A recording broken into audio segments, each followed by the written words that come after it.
We have our grand finals list locked in. Apparently, we still have teams getting disqualified. We've already had one of the teams that just won on NA disqualified. We now don't know if the spot rolls down to second or whether REIT is going to now be in grand finals. We also have one of the teams already in EU grand finals disqualified. Their spot has now rolled down. So there's a lot to cover. I want to talk about who's actually in grand finals in case you're confused. And I want to talk about my predictions. Who do I think is going to win it? Do I think Clix is going to win it? Veno is now apparently being contested. Queasy's being contested. Cammy's being contested. There is so much to talk about. Let's jump into it. If you like a bit of spice, you like a bit of drama in FNCS, you're going to be very happy with how the EU last chance qualifiers played out. We had 3 teams qualify who are now contesting 3 of the biggest teams in the region. So we have Haris, Teeny, and Skivvy, who won game 1, who've now said they're going to be contesting Veno at Flooded Frogs. I don't think they are, but I'll talk about that later. We had Akira, Podesai, and Xweezy, the Frenchies qualify, who said they're going to be contesting Cammy at Lost Lake. And then Vanya, Pixie, and Marius qualifying, who are now going to be contesting Queasy at Kappa Kappa Factory. So we went from having 30 teams in grand finals and only 3 spots left, and somehow we now have Veno being contested, Queasy being contested, and Cammy being contested. 3 of the favorites to win grand finals until now. NA, I don't even know what's happening right now because one of the 3 teams that just won has now been disqualified. We've had Xander's team be disqualified and removed from the leaderboard, which I believe means their spot's going to roll down to the team that came second that game, which was Aim Red's team. But apparently people are saying on Twitter that in the past when this has happened on OCE, instead of the spot rolling down to who came second, it actually rolled down to the next most consistent team on the leaderboard across the 3 games, which would actually be Reet, Bryce, and Vert. So apparently there's still some hope that Reet's team will make it to grand finals. I don't know whether Epic's actually going to do it this way. That sounds like a mistake. I'm pretty sure it's supposed to roll down to who came second, and we know that because on EU we've just had Gordetti's team be disqualified and their spot rolled down to Lucy. That was in group stages. They won a game. It rolled down to who came second in that game rather than rolling down to who came 11th in that group. Now, I also want to point out as well, for the people who've been hating on Savage, Mongrel, and Panzer, Gordetti's team was disqualified for the exact same situation apparently that the team above Savage got disqualified for. One of their teammates was found to have had multiple accounts, and that's why they got DQ'd. And there was no one super clouded who came second or 11th, so they didn't get reported because everyone was following them. Epic just did their jobs, investigated, and then actioned it. So I feel like that kind of defends even more the point I was making yesterday about Epic not just disqualifying people only because they get reported by big names. But moving on over to NA, the 2 teams that did actually make it to grand finals, I think, as of right now, we have Twenty's team, and then we have Reko's team. I don't really know how to pronounce his name, I'm sorry, but not as high profile as the EU qualifiers. But again, that could change if Reed's team somehow makes it to grands now, because this FNCS just can't get any weirder. There's always something happening. All right, let's go through my grand finals predictions now. Normally I start with NA, but I'll talk about EU because I've just talked about how I don't think all of these teams are conning where they say they're going to. So this is the drop map right now for EU, and I'll run through what I think is happening. So Teeny, Haris, and Skivvy have said they're dropping on Veno, Vico, and Flixie at Flooded Frogs, but this just makes no sense. Flooded Frogs is a good drop. It's arguably the best drop on the map, but even then, it is not worth contesting Veno for, and I don't think anyone would try this. This isn't like a mythic drop that has like the scan coin or dash medallion where it's worth taking on the best team, because if you get the loot, you can go on and do well with it. You're at best going to walk out of this drop spot 6 times out of 12. There's so many other POIs where you can make it out more often against worse teams with almost as good loot. Plus, Teeny's team has never shown any interest in this drop spot whatsoever, where there's 2 drops uncontested. They have been going a lot in the past. They've got Pink, Nebs, and Chino at Demon's Dojo, and then we have Malibuka, Wox, and Ping at Night Shift. This team has got experience dropping at both these spots, and I will also point out Teeny was the team that in Global Championship marked a different drop on the map and then ended up dropping surprised on Kanata and Cooper. He surprised Condom, caught him off guard, and it was very, very successful. Teeny ended up coming 6th in that Globals alongside Chap. So Teeny has been known to fake mark drops in the past. So I don't think Veno, Vico, Flixie are now being contested. I could be very wrong. It's going to be insanely exciting to watch Grands if they are, but I just don't see it. I don't think it makes sense. Now, the other drop spot I talked about, Queasy, Swizzy, and Mustache have said they're dropping Kappa Kappa Factory on Vanya, Pixie, and Marius, who have just qualified. Now, I think Queasy had every intention of going Kappa Kappa if he was going to be uncontested. We saw Queasy versus Vanya in the Eval Cup finals this week, and they beat them 4-0, which makes me think maybe Queasy might want to stay here, but Queasy has created a lot of beef against Mumsy's team, and he does not get along well with them. Queasy would win the Kappa Kappa factory spawn fight and then rotate over and take down Mumsy's team in Seaport. They literally picked up his dead body and played tennis with it inside their box. I don't think Queasy is going to drop Kappa. I think he's going to drop Seaport City and try and take on the Frenchies. He's been doing really, really well there all season. The drop spot is stronger. Also, Brutal Boxcars is currently contested, which means that Seaport City will get the Mythic AR and the train loot if they can play it well enough. If not, if Mumsy and Queasy fight each other and it drags out, it's just going to roll on to Tayson, I guess, over at Foxy Floodgate, which would be very interesting to see. But I do believe Queasy is going to be going Seaport. So those are the two drop spot predictions I have, which is going to impact my predictions. I know Podesai, Xweezy, and Akira are going to be dropping on Kami, Seti, Hari. They've created way too much beef. That beef has been going on for chapters now. At the end of last chapter, Kami was fighting Akira on their drop map. On the drop spot, Kami had already qualified to globals and said, Akira, why are you dropping on me? I'm just going to grief you and make sure you can't make globals. You need this more than me. Why are you contesting? Akira kept contesting and Kami did exactly that. He pretty much just made it their tournament's mission to make sure Akira went down on spawn, which made sense. He didn't want them to call globals and contest him at a much bigger tournament for a much bigger prize pool. That's obviously upset Akira's team, and now Akira is following that beef into the next chapter. So they are going to be going at it, in my opinion, 12 games out of 12. So that one has really impacted the finals. Now, going through my top 10, Veno, Vico, Flixie in first. Again, I think they're going to be uncontested at Flood of Frogs. They've just looked way too good. They're pretty much everyone's pick to win it unless they do get contested, which will throw this prediction out the window. I do think even if conned, they will win way more on spawn than what Teeny, Chris, and Skivvy do, but Teeny's team is a very good fighting team. They really could cause a bunch of issues if they choose to contest them.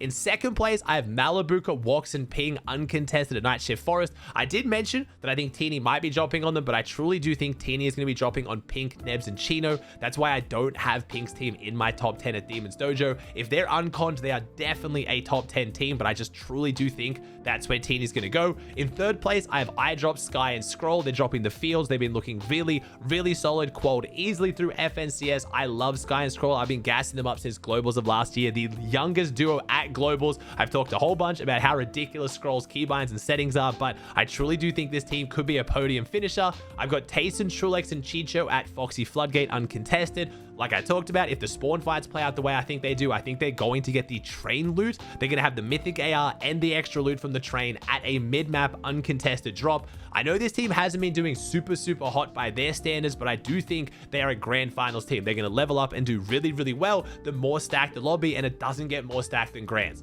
I then have Queasy, Swizzy, and Mustache in fifth. Again, I think that with them being contested, if Queasy drops at Seaport City and cons Mumsy 12 out of 12, I do truly think they can still get a top 5. They've been looking so dominant on spawn. Mustache and Swizzy are two phenomenal fighters on spawn. You've got the big brains of Queasy. I do truly think they can get a top 5 even more contested.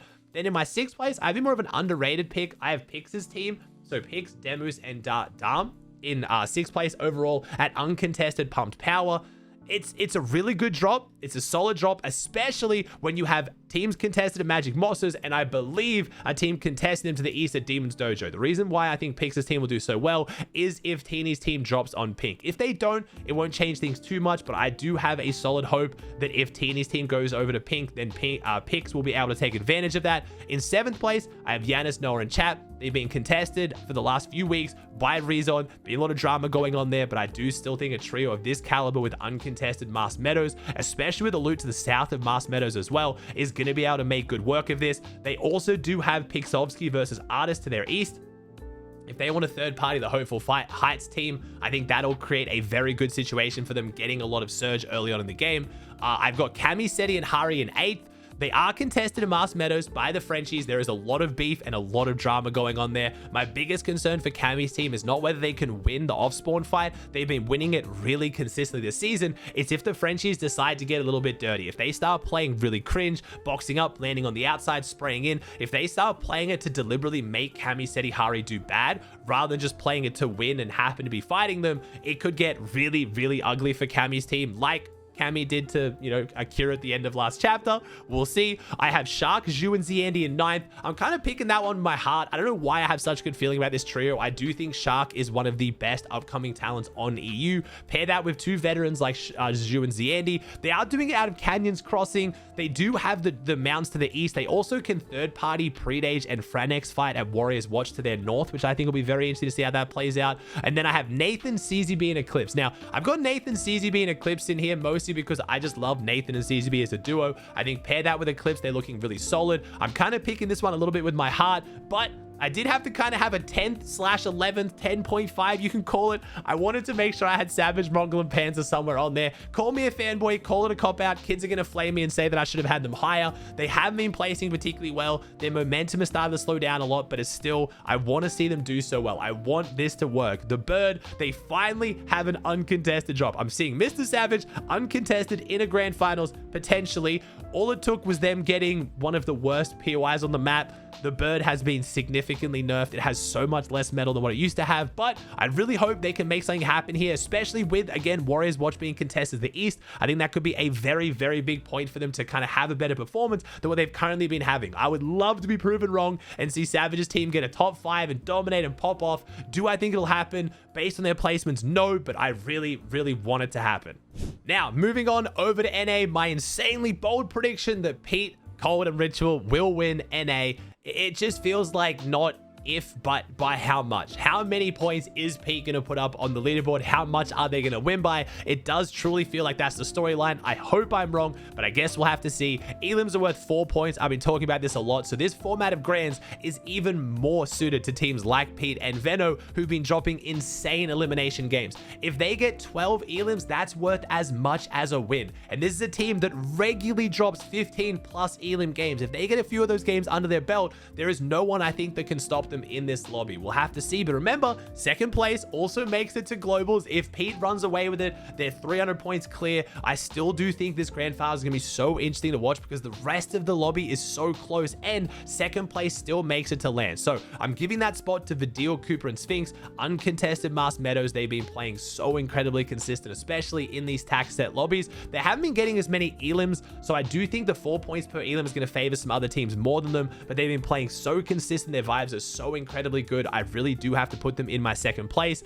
Now, I really wanted to put this team in 4th, and honestly, depending on how you talk about the top 10, you really easily could argue they are in 4th, but I've got Iomzo, Batman Burger, and Clicks at Lost Lake. I want Clicks to get his best FNCS performance. I want him to finish on the podium. We got to break this 4th place curse. Otherwise, I truly do think it's real, and it's not going to be broken. If Clicks comes 4th in this FNCS, I'm genuinely going to believe that curses are real. And I know there's a lot of drama around my curse, the Aussie curse, but at this point, I'm thinking Clicks' curse is stronger. My man places 4th way too often for it to be a coincidence, but this will be the FNCS that does it. They finally have a chance to get a podium finish. Lost Lake is going to be good because they got a lot of teams contested around them. They've got Brutal Boxcars contested, they got Magic Mosses contested, but they're going to have to try to get to those fights before Pete does and cleans it up.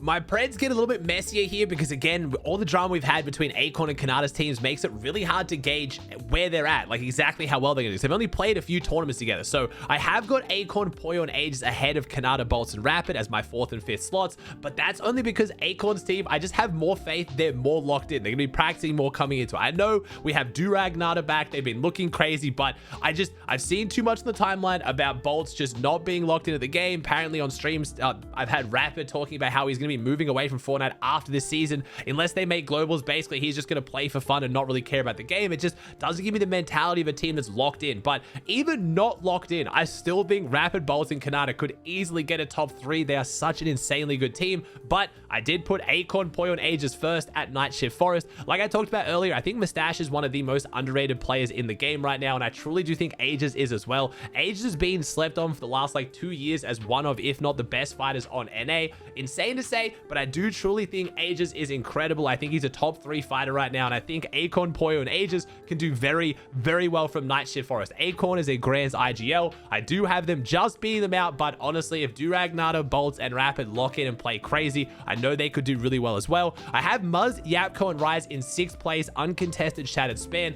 I want to put them higher. They haven't been playing for that long. They've only been playing for a few weeks now, and they've looked really, really solid in those few weeks. So I have super high hopes. I could easily see them get a top 5, but I do have to put them in 6th. 7th place, I have Booga, Aviv, and Threats.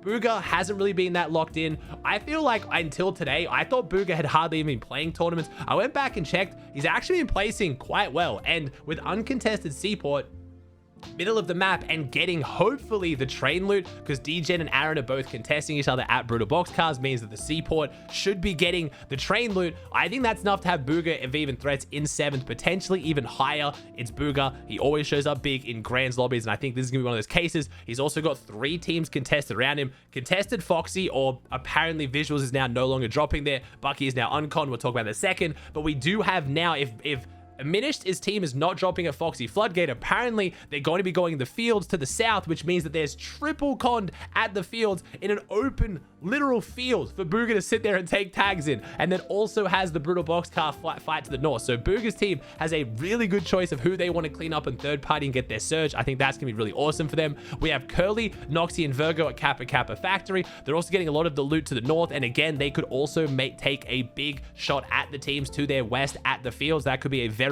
very good third party opportunity for them. We have Chance, Donnie, and Mason as my 10th spot, who I've been gassing up Chance, Donnie, and Mason a lot, especially Donnie being on 0 ping. They're at Twinkle Terrace. Apparently, Donnie has gone back home. He's not going to be on 0 ping for Grands, but I do still think this team could pull off a top 10. And just like NA, I had the 11th place, Bucky, Okus, and Craze, because I don't know what's going with their off-spawn situation. If Bucky, Okus, and Craze are uncontested at Foxy Floodgate, I think they could do really well. I know it's the first grand finals Bucky's made in a while. I got to rep the 3-1-3. I got to hopefully not get too much hate here for not having King Bucky in top 10, but I do think they could also, again, try to third party this fight at the field, or if they're contested by Visuals, things will go a little bit south. Now, I could also see Visuals team doing poorly at the field and coming back and contesting Bucky, which is also why I don't have them as comfortably in my top 10, but I got to at least put Bucky somewhere on the list. I know, don't hate me.